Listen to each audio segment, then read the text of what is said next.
Una de las etapas más importantes de la historia del cine es la etapa clásica. Ese escenario en la historia donde Hollywood se convertía en la potencia cinematográfica. Y no es que no lo era antes, pero el contexto de esta parte de la historia es importante. Era la época donde Hollywood se consagró oficialmente como la máquina de sueños. Y para poder relatar esta parte de la historia de manera muy detallada, hay que dividirlo en dos partes: antes de la guerra y después de la guerra. Desde la llegada del tren hasta la intolerancia, el invento del cine se había extendido por todo el mundo y no tardaron en fundarse en diversas partes del mundo una industria fílmica, donde comenzaron a crear historias con la cámara y a experimentar. Hollywood solo era una de otras más industrias. A mediados de la década de los años 10 ya se iban consolidando, haciendo películas como El nacimiento de una nación o Intolerancia, que serían películas importantes para el cine moderno. Sin embargo, Europa no se quedaba atrás, ya que países como Italia eran capaces de hacer megaproducciones como por ejemplo Caviria. Pero ocurrió una desgracia que retrasó mucho el cine en Europa: la Primera Guerra Mundial. Para hacer el cuento corto, la guerra devastó a Europa y su cine tardó en volver a levantarse, mientras que Estados Unidos no había sufrido bastante daño, dando el suficiente tiempo para cimentar sus industrias. Las grandes productoras que se consolidaron en la etapa muda, etapa que ya repasamos, y si bien el cine norteamericano sufrió algunos tropiezos, como por ejemplo la entrada del sonido, lo que mató al cine mudo, o la Gran Depresión, eso en vez de hacer caer a su cine logró el efecto contrario. O sea que fue en esa etapa donde se consagró como la máquina de sueños. ¿Por qué? Porque la gente prefería ir a los cines y olvidarse de la dura vida que tenían afuera y centrarse en las canciones y en las historias idílicas que mostraban las películas. Y son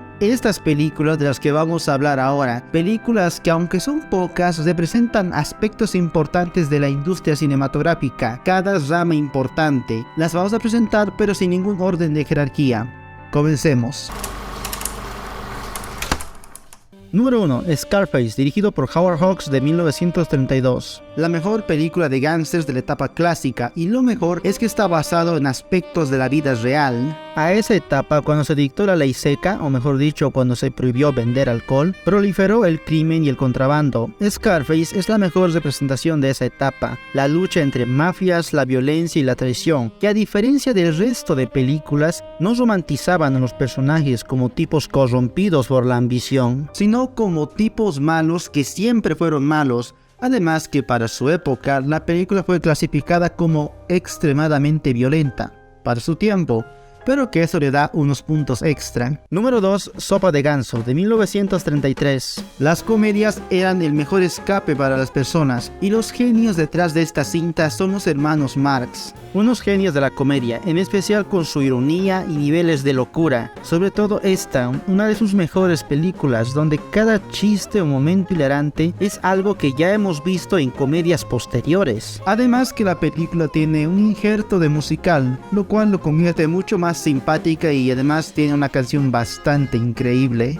Número 3. Lo que el viento se llevó, de 1939. La película más emblemática de esta etapa, la más taquillera de la historia, con el personaje protagónico más codiciado de todo Hollywood. Y hablo del personaje de Scarlett O'Hara y su travesía a través de la guerra civil, ante un despliegue fílmico sin igual, pero que no impidió que años después admitiéramos que es una película racista. Y es el perfecto ejemplo de que en aquellos tiempos la figura importante era el productor, porque esta película tuvo más de 3 directores que se encargaban de distintas partes, o mejor dicho, que contrataban a uno, después no les gustó, despidieron y contrataron a otro. En este caso, el verdadero autor de esta cinta es el productor David O. Selznick, que era bastante joven cuando hizo esta cinta. Representó su mejor trabajo, pero a la vez significó también el fin de su carrera, porque sin importar qué hiciera después de eso, la gente solo lo recordaría como el tipo que hizo Lo que el viento se llevó. Número 4. Mr. Smith va a Washington, de 1939, dirigido por el maestro Frank Capra. A Frank Capra se lo recuerda por el clásico ¿Qué vengues vivir?, pero antes de eso hizo otras cintas también interesantes. Esta cinta apela a la conciencia americana, con un ícono, James Stewart, en el papel del hombre común, que se mete en la política para obrar el bien, a pesar de la corrupción que lo rodea, demostrando que la lucha por una buena causa siempre valdrá la pena. Puede que esté bastante idealizado, pero era lo que aspiraba Hollywood, o mejor dicho, a lo que aspiraba la sociedad norteamericana.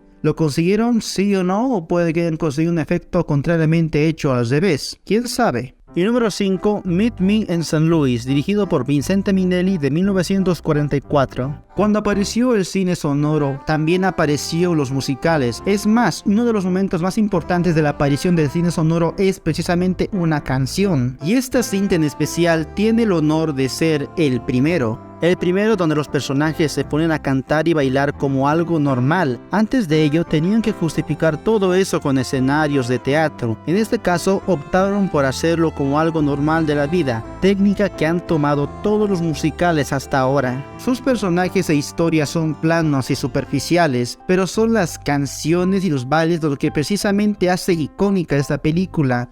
Eso y también que está con Judy Garland. Hay más películas de las que se puede hablar, pero estas 5 son las más representativas de esta etapa de Hollywood, en especial antes de la Segunda Guerra Mundial, porque después de ese suceso, el cine en todo el mundo cambió para siempre. Y por supuesto el cine gringo no fue la excepción. Hay muchas cosas más de las que se pueden hablar, cosas de las que hablaremos acá en Cine Raco en la siguiente parte a través de este viaje por la historia del cine.